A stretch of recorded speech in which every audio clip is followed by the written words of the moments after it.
Hello, this is Rhamis Kent conducting an interview with the wonderful John Dennis Liu. We'd like to welcome him for this interview for International Permaculture Day, and he is an environmental filmmaker. He's a director of the Environmental Education Media Project and Senior Research Fellow at the International Union for the Conservation of Nature. And so we'd like to thank you for taking the time out to do this interview with us. It's my pleasure. Thank you very much for asking me. Great. So I guess first things first, could you tell us about your work? We understand that you really have focused on this topic of large-scale ecosystem restoration. Why is this something that you've deemed important enough to dedicate, the time that you have to this topic? Well, I'm pretty much devoting my entire life to this at this point. But the reason was that I was asked to go out to the List Plateau, thank you, and in China, and to study the rehabilitation of this traditionally destroyed ecosystem. This is the cradle of Chinese civilization, and it turns out that most of the cradles of civilization have followed the same development trajectory. So some of the historical things that I noticed were that human beings really didn't understand how the ecological function of the ecosystem worked. And they wanted something, so they altered their system, and then they, of course, gradually and over time caused this development trajectory to go in such a way that ultimately the system collapsed. So watching this and going and starting to look at large-scale destroyed systems was a bit depressing. So I started to look at what, first of all, we were documenting all the steps they were taking to make this restoration work. So we started to see that they were able to make a change in this if they understood what the function was. But the sort of impetus or incentives were all financial incentives. So people were trying to make more money or trying to produce more food. So they weren't the purpose didn't necessarily function. The purpose was production, increased production. And to some extent, once I started looking further and I found the U.S. Civilian Conservation Corps work from 1933 to 1942, I also found that it's tied up with national security, and people are thinking about it as about their sovereignty, their national security, their productivity, and not about function. But the difference in whether they succeeded in having a sustainable system or not seemed to be connected to whether they understood the ecological function or not. So gradually, and I've been working in environmental education for quite a long time now, so it's almost 20 years that I've been doing this, and I noticed that most of the people who are working in environmental education, I would say that they're working at a level I would call shallow ecology. And the reason is that they see a problem like we have waste batteries that have some toxic materials inside, and so let's have recycling for batteries. Well, that's a wonderful thing, and they get a community together to recycle batteries. That's very nice.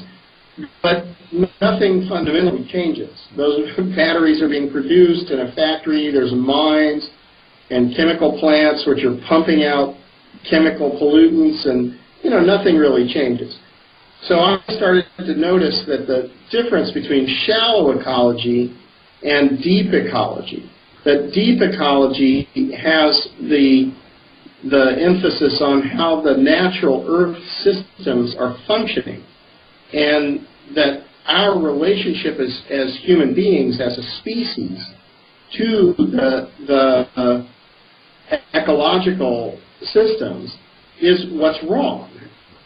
So we've been in this place, and I started to realize that the built environment, the shallow ecology, is the infrastructure that we've built up on the foundation of the ecology, and that what's really wrong is not, I mean, everything is wrong in the infrastructure if you think about it in that way, but it could be much, much better. It could be designed to emulate natural systems, and then it wouldn't be nearly as bad. But until we recognize that it's the function of the natural ecosystems, we're not even on the path that we need to be on. So I started to look at this, and we realized that it was possible to rehabilitate large-scale damaged ecosystems. There's nothing wrong with the Earth.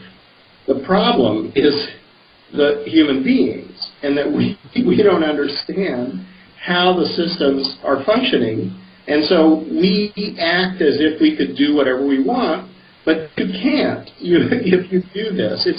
And I've started to look at it also in kind of spiritual terms. So it seems to me that we're talking about original sin. Human beings emerge in most of the cosmologies around the world in the Garden of Eden, in paradise. And they sin, and then they're cast out of paradise. Well, if that's a religious dogma, then it's kind of confusing, and I don't really understand it. But if that's a poetic metaphor, then I think the reduction of biodiversity is original sin.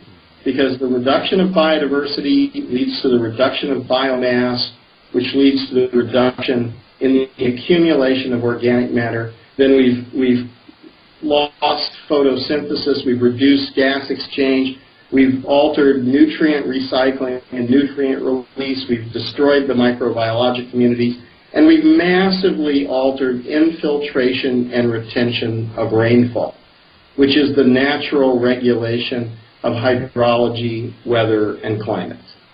So in this case, if you begin this process by reducing biodiversity, you reduce biomass, and you reduce accumulation of organic matter, paradise is lost.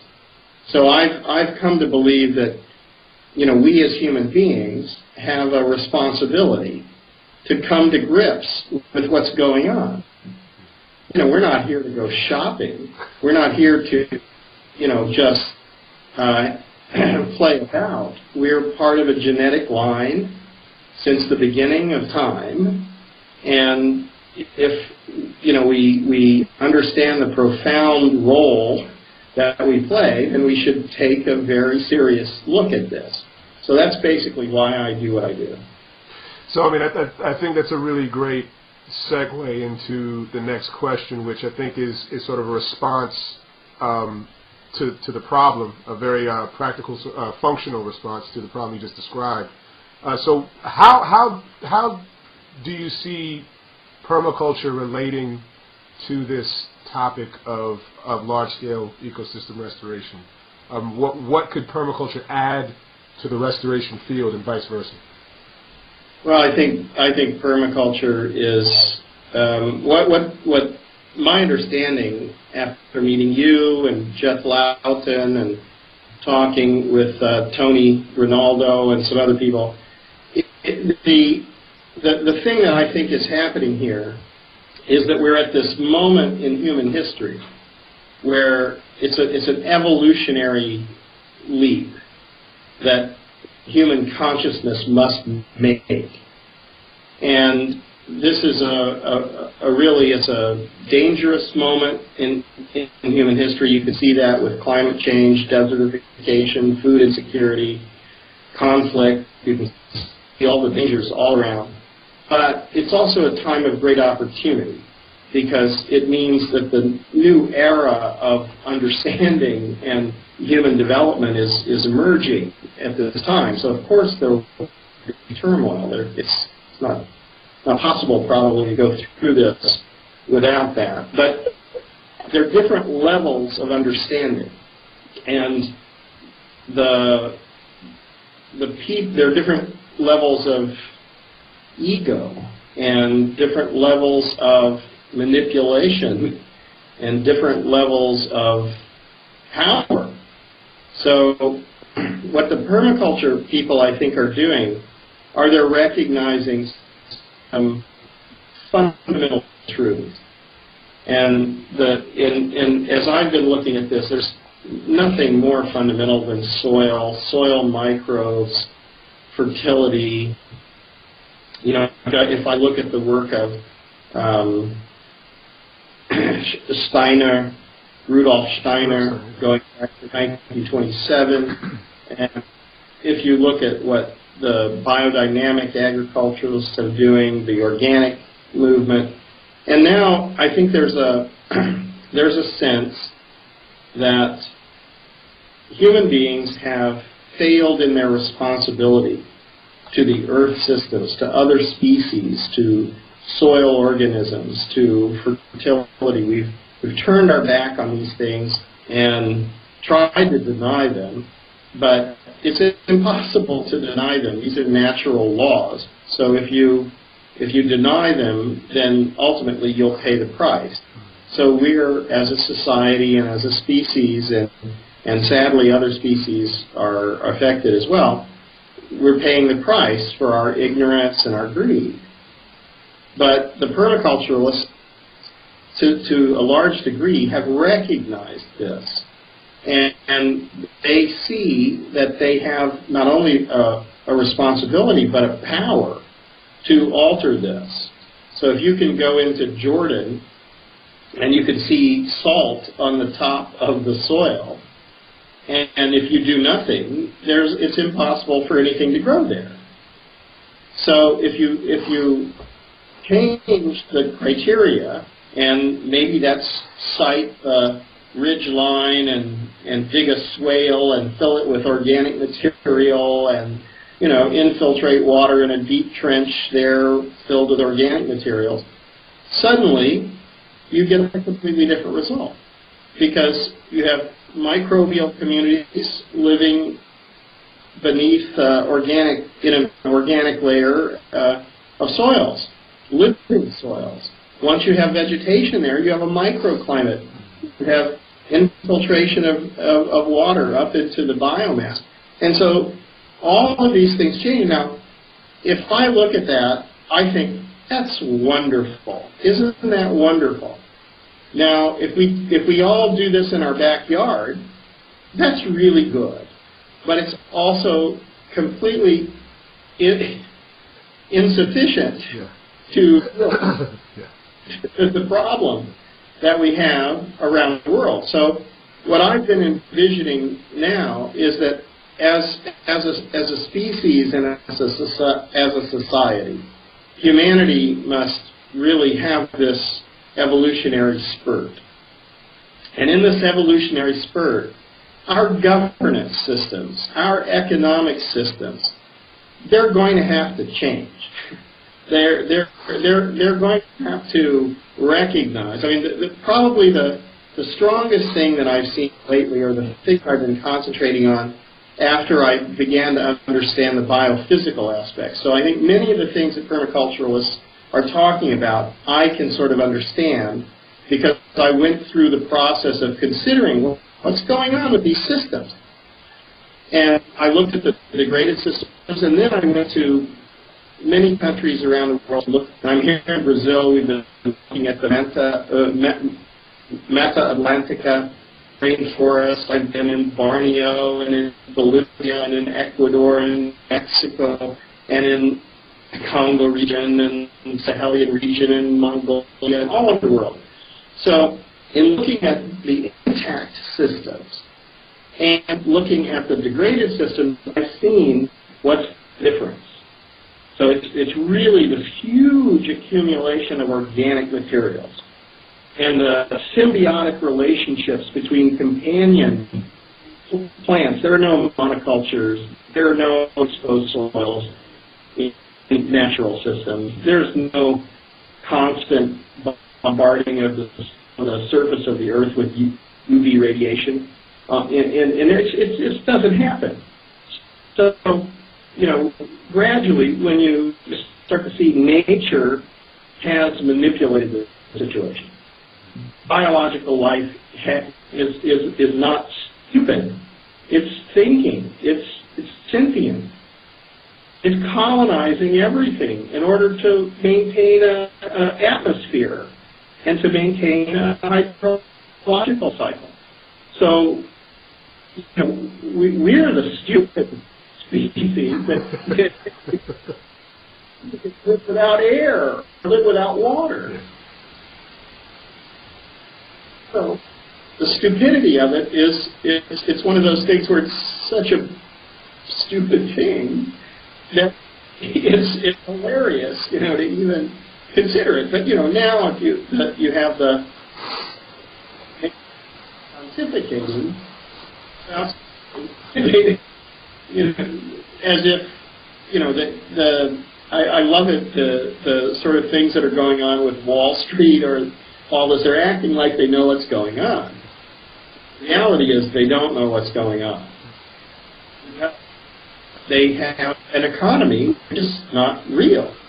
So this is what I've been noticing in these natural systems, unnatural systems. It's easy to, if you go into the rainforest and you look at the waterfalls pouring down out of these places. Now, if you take that same place and you cut all the trees and you try to put cows or banana trees, whatever, all over the place, then all those springs are going to dry up.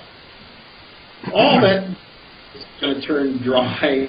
And if you do that for 50 years, 100 years, 200 years, 500 years, it's going to turn into a desert. So it doesn't really matter that you have thousands of millimeters of rainfall and a perfect system and everything. It matters what human beings do. We have moved into the Anthropocene.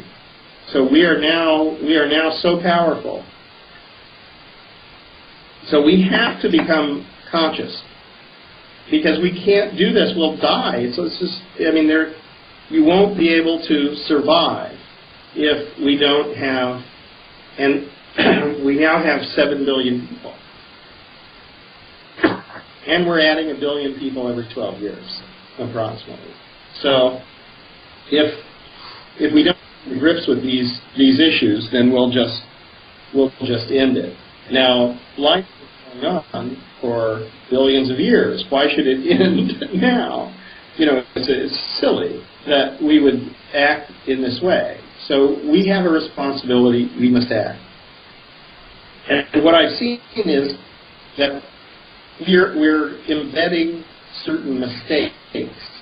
Usually, I think where I'm sort of digressing away from most of the just biophysical discussions is that I'm looking at the economy. And in the economy that we have now, we have elevated the production and consumption of goods and services to a point where we believe that wealth is created or generated by the production and consumption of goods and services. And then we've done something else. I've just come to this lately, and it's fairly amazing, because when you look at the production and consumption of goods and services are derivatives of functional ecosystems. So without a functional ecosystem, you won't have any products or services coming from this. So take the derivatives and give them a value. But if you look at a perfect rainforest, it's zero on current economic thinking. Well, that's just not possible. So it's wrong. It's just fundamentally wrong. So we base our economic system on a mistake. And actually did. Because it goes back to feudalism and to imperialism and slavery and colonialism. And so a lot of people don't want to hear this, because you have to recognize that those who are living in privilege and have huge capital formations, where did they come from? Right. Right. They came feudalism, slavery, colonization. So that's a pretty hard. Now, lately what I've been realizing is that this is the way to create poverty. So what you've done is you've created wealth for a few, but you've created poverty for everyone else.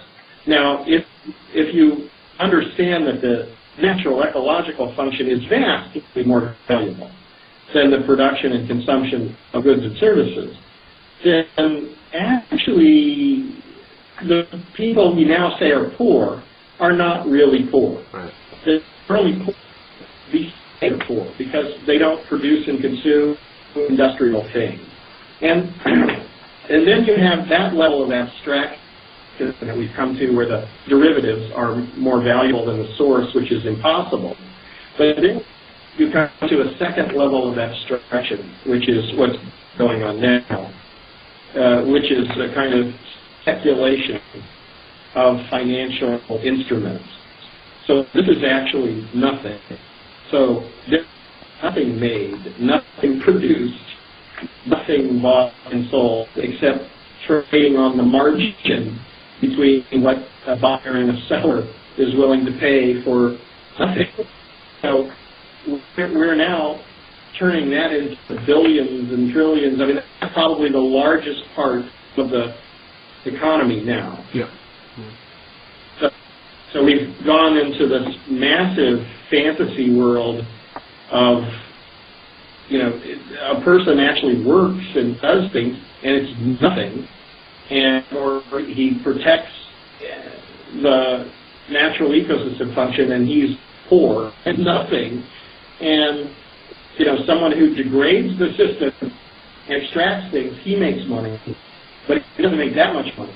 And then the people who do nothing but spend fake things around, numbers turning into more larger numbers, then they make billions and trillions of dollars. Well, this is simply fundamentally wrong. Well, it's funny because I think a lot of us have been sort of coming to that same place and really reassessing the economics, at least structurally, how things have been arranged. I mean, one of the people that I had sort of discovered through my finding permaculture was E.F. Schumacher, who did talk about this in Small is Beautiful when he talked about this problem of production.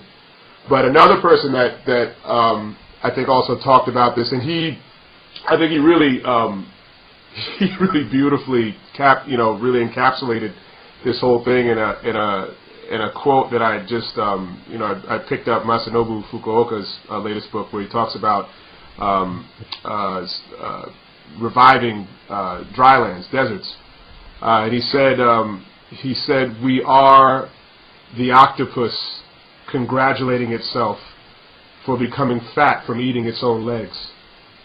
And I just thought that really, that really does summarize what it is that we've created, and it is somewhat, not somewhat, it is very delusional. And I think, again, this brings you to the next question I had for you. You're in Brazil now, are you not? Yeah. So So you've been at Rio Plus 20 for the past week, and your work was presented at various side events. How is the latest film that you did, Green Gold, that you did for VPRO, which documents some of the work that we've been talking about, documents the large-scale ecosystem restoration, does some documentation of permaculture. How is that work received? Well, it was the top-rated program in that series for the last 5 years in Holland. And I think in Holland it's made a huge impact, because I think it's hard to look at the economy now and not be a little bit a few years ago, if you tried to talk about these things, you couldn't talk about these things. You couldn't mention that there were structural problems with the economy. Because, that's the basis of governance, the basis of all of these things. But now that the edifice is about to fail, then if you don't talk about these things, then we're just going to crash. So now everybody has to talk about these things. And of course, it's a long time in coming. It's a little bit late, but it's very important that we look at this. I mean, these are historical problems. So that it's not really about blame as much as it's about understanding and enlightenment. So none of us were hopefully none of us were grabbing people and tying them up and throwing them in ships and sending them off to be slaves. But actually, interestingly, Brazil was the last place where slavery kept going. Yeah, but they didn't have a war. They didn't have a war though.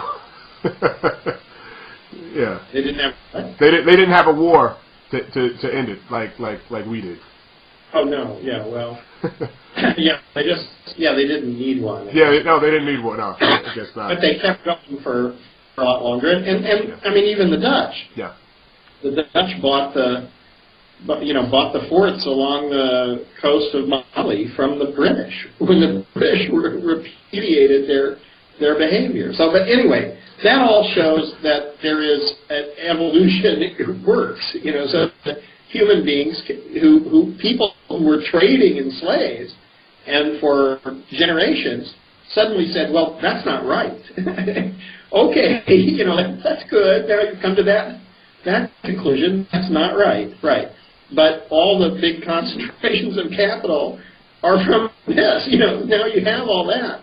And now the people who you left in degraded circumstances around the world are left with that. So all of this, I mean, I think we the thing that I've seen also in my studies are that there's function and dysfunction. So, if you're in this dysfunctional state where you believe it's okay to kill people or to traffic in people or to abuse or conquer or whatever, then that's a pretty dysfunctional state to be in. That's a fairly dysfunctional state. So if you're in a functional state, then you recognize, well, look, everybody's exactly the same. We're all genetic representations of all life since the beginning of time. And we have the potential to do whatever we choose. We have free will. So if we choose to be dysfunctional because we don't evolve, we don't understand what's going on, then that's what we're going to do. But if we choose to do the right thing, and if you look, most of the people around the world do the right thing, if they can. But now the system is such that it's very difficult for them to, even if you do the right thing, so you get a good college degree, you get a good job, then actually you're perpetuating a system which is built on feudalism, slavery, imperialism, colonialization. So I think we have a task at the moment, which is to restore, we have a task to restore the earth, and in order to do this, we have to eliminate the perverse incentives to destroy the earth. So the economy that we've created and sort of elevated to a pedestal creates a perverse incentive to degrade the ecosystem, because it says that wealth is derived from production and consumption, but it doesn't value the ecological function. So if it were to value the ecological function, that doesn't mean that you wouldn't produce and consume anything, but it does mean that you wouldn't produce anything with chemical pollution or toxicity, or you couldn't do that, and you wouldn't degrade the system. maintain it in a circular way, so you'd keep going. So I think that's what we need. Yeah. Well, kind of like getting rid of these what business people like to call externalities. Well, I don't think that they're not externalities. I mean, there was I forget, was it Abraham Lincoln, I think, told a story. He asked a boy, so if you had a dog and you called his tail a leg, how many legs would the dog have? And the boy said 5. And Abraham Lincoln said, well, no, he would have 4 legs, because calling a tail a leg doesn't make it a leg. So this is the reality in terms of the externalities. They're not external at all. Right. They're fundamental and central to the economy. There's no difference between the ecology and economy in reality. We've separated and abstracted economics from what we could take. That's wrong. That's the way that you create disparity. So you have wealthy and poor, because you've said that wealth is derived from these products and services. So and now financial speculation. So whoever has more products and services or more financial speculation has more wealth. Well, guess what? That's not really true. The natural ecosystems are vastly more valuable than this, and those people who live in harmony with the earth are more wealthy than people who live by production and consumption of goods and services. That's just, we need to get to this level of understanding. Wealth is sitting under the fig tree and drinking lemonade and eating figs and having your children and your family around you and having a microclimate because the canopy is intact, and having fertility and water because 1,000-year-old grass plants that are there, and we have to get a new definition. The definitions that we have now are the problem. We're pretending that whoever dies with the most stuff wins. Well, that's just not true. He's dead. He doesn't. He's destroyed vast areas of the planet by accumulating too much and wasting, and he's forced other people into abject poverty at the edges of giant deserts. Well, guess what? We don't have to do that. So if we don't want to do that, we have to come up with some other things. Now, you asked me earlier about where I thought permaculture came into this. I think permaculture is key at the very beginning of the restoration process, as a vocational learning to help people to change their lives, to move away from destructive behaviors and to learn all these techniques which are necessary for restoring soil fertility, restoring hydrological regulation, and building up vegetation, how the symbiosis works, microbiology, all of this. So I haven't seen any other systems, maybe biodynamics perhaps, but we need to bring everybody on board. So 7 billion people need to go through vocational training at this time. Nobody has to understand, believe that, meat is a square that comes in a styrofoam package. It's an animal that stands out, someplace. And, they need to, when if you're really conscious, you want to be present, you want to be there, then you have to know this.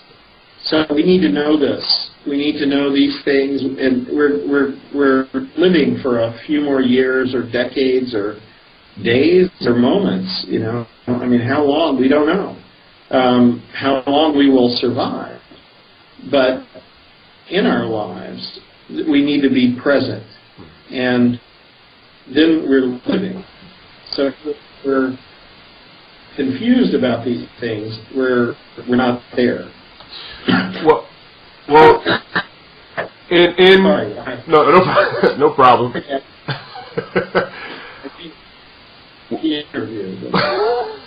I think,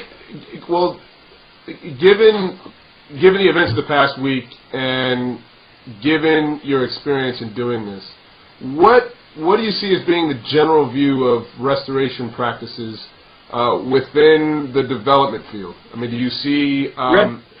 Yeah, I think what I would say now is that restoration is assuming the mantle of inevitability. There's no other possibility. We can't have 7 billion people. We can't feed 7 billion people. We can't live if the climate changes radically.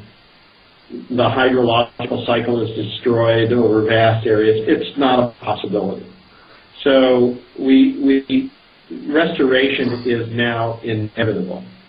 And restoration is within all of the different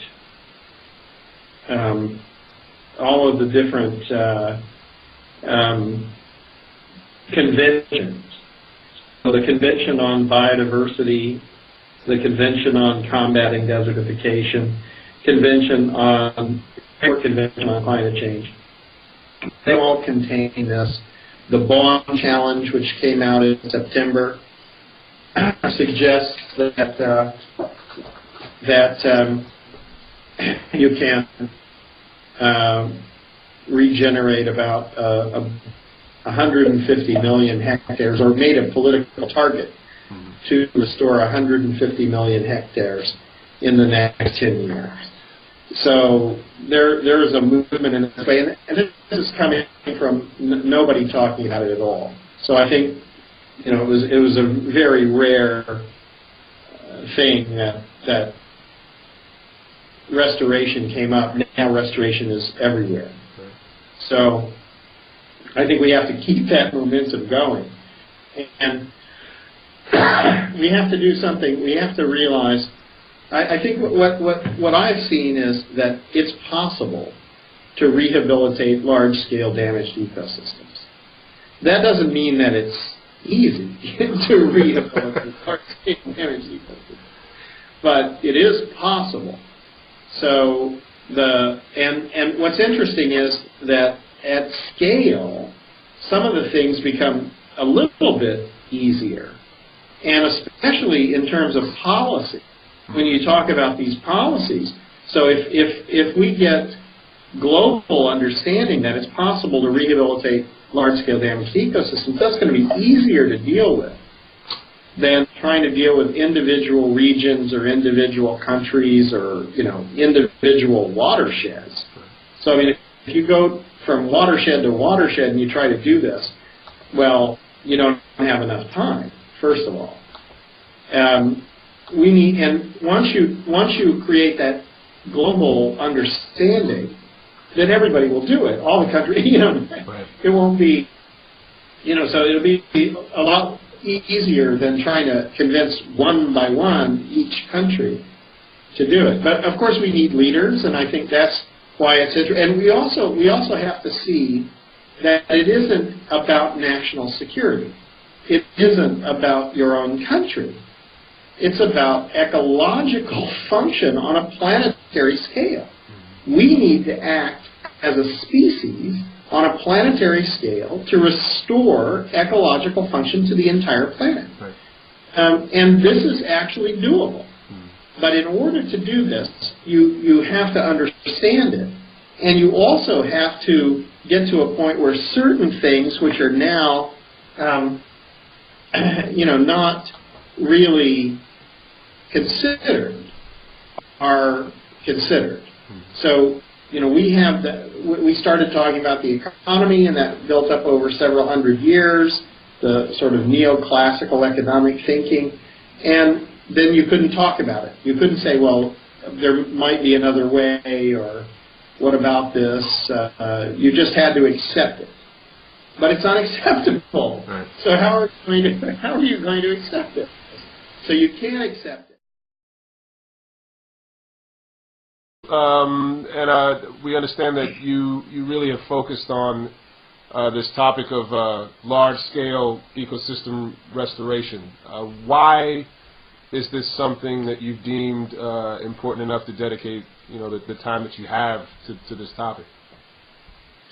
Well, I'm pretty much devoting my entire life to this at this point. But the reason was that I was asked to go out to the List Plateau, thank you, and in China, and to study the rehabilitation of this traditionally destroyed ecosystem. This is the cradle of Chinese civilization, and it turns out that most of the cradles of civilization. So I started to look at what, first of all, we were documenting all the steps they were taking to make this restoration work. So we started to see that they were able to make a change in this if they understood what the function was. But the sort of impetus or incentives were all financial incentives. So people were trying to make more money or trying to produce more food. So they weren't, the purpose didn't necessarily function. The purpose was production, increased production. And to some extent, one should have followed the same development trajectory. So some of the historical things that I noticed were that human beings really didn't understand how the ecological function of the ecosystem worked. And they wanted something, so they altered their system, and then they, of course, gradually and over time caused this development trajectory to go in such a way that ultimately the system collapsed. So watching this and going and starting to look at large-scale destroyed systems was a bit depressing. So, hello, this is Rhamis Kent conducting interview with the wonderful John Dennis Liu. We'd like to welcome him for this interview for International Permaculture Day, and he is an environmental filmmaker. He's a director of the Environmental Education Media Project and senior research fellow at the International Union for the Conservation of Nature. And so we'd like to thank you for taking the time out to do this interview with us. It's my pleasure. Thank you very much for asking me. Great. So I guess first things first, could you tell us about your work? Once I started looking further and I found the U.S. Civilian Conservation Corps work from 1933 to 1942, I also found that it's tied up with national security, and people are thinking about it as about their sovereignty, their national security, their productivity, and not about function. But the difference in whether they succeeded in having a sustainable system or not seemed to be connected to whether they understood the ecological function or not. So gradually, and I've been working in environmental education for quite a long time now, so it's almost 20